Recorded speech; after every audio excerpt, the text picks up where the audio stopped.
The pandemic keeps grinding on, and the number of bankruptcies keep plummeting, at least for now.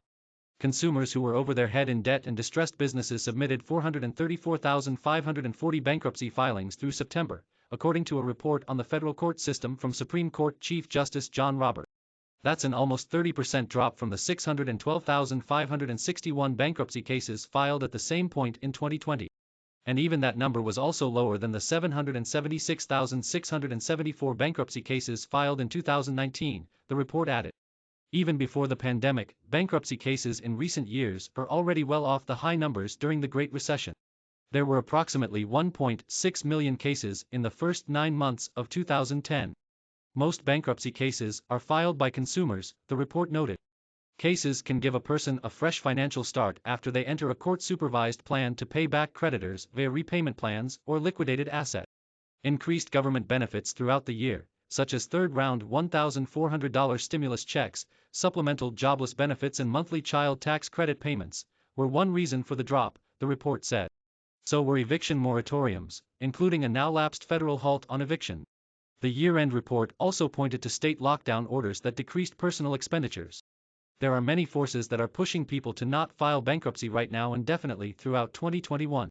Professor Pamela Foohey, a consumer bankruptcy expert teaching at Yeshiva University's Benjamin N. Cardozo School of Law. As of November, there were 369,690 cumulative bankruptcy filings in the 50 states and Washington, D.C., according to separate American Bankruptcy Institute data. By the same point last year, there were 523,917 cases filed. Are these numbers a sign of the benefits from stimulus checks and monthly child tax credit payment? Or a sign of a rebounding economy during a job seekers market? If so, should that raise concern for 2022 as more government aid goes away? There are many forces that are pushing people to not file bankruptcy right now and definitely throughout 2021, said Professor Pamela Foohey, a consumer bankruptcy expert teaching at Yeshiva University's Benjamin N. Cardozo School of Law. Before bankruptcy, Foohey said it can take people around 2 years of financial struggle that ends with a crisis like an eviction notice. But it's unclear when the clock on that struggle might be occurring in the current context, she added. Without congressional action, the last enhanced child tax credit came and went on December 15. The pause on federal student loan payments runs through May 1.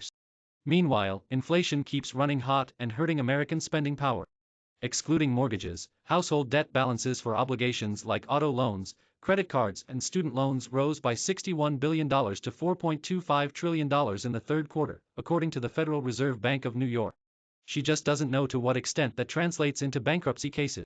People want to pay their bills and want to be financially secure, and they put off filing bankruptcy in the hope they will become financially secure, she said. 2022 could be the year of financial reckoning where people start having to pay more on their debts, Foohey said.